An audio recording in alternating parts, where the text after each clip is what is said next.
Ecce homo, voici l'homme.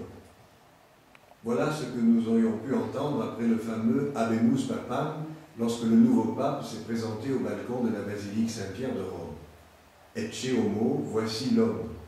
Les fidèles catholiques ne seront pas restés longtemps sans berger et le pape François a été rapidement élu par les cardinaux réunis en conclave.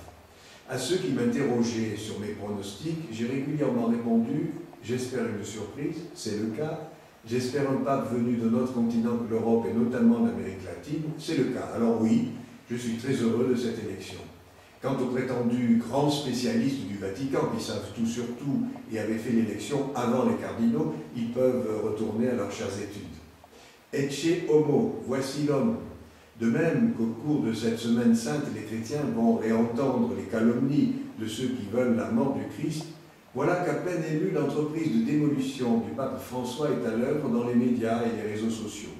Voilà qu'on veut saper la joie des catholiques qui se réjouissent d'un pape, choisissant le nom de François en référence à saint François d'Assise, montrant par là, comme lui, son choix de la fraternité, de la radicalité évangélique, de la réforme de l'Église par l'intérieur, du dialogue interreligieux, du souci écologique.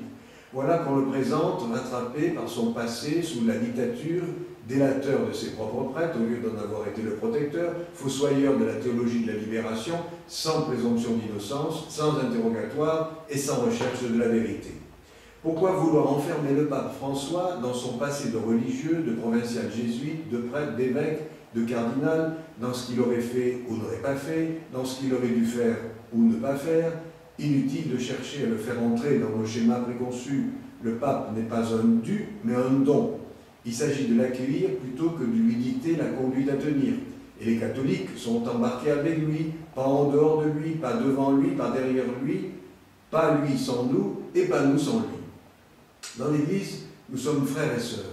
Nous devrions être les avocats les uns des autres, ou du moins avoir les uns pour les autres un a priori bienveillant. Ce qui nous console, malgré les calomnies, les médisances dont nous pouvons faire l'objet, c'est que le Christ juge autrement que nous. Lui sait tout, il nous mène vers les eaux tranquilles, alors même qu'on nous pousse vers les ravins de la mort. À la semaine prochaine.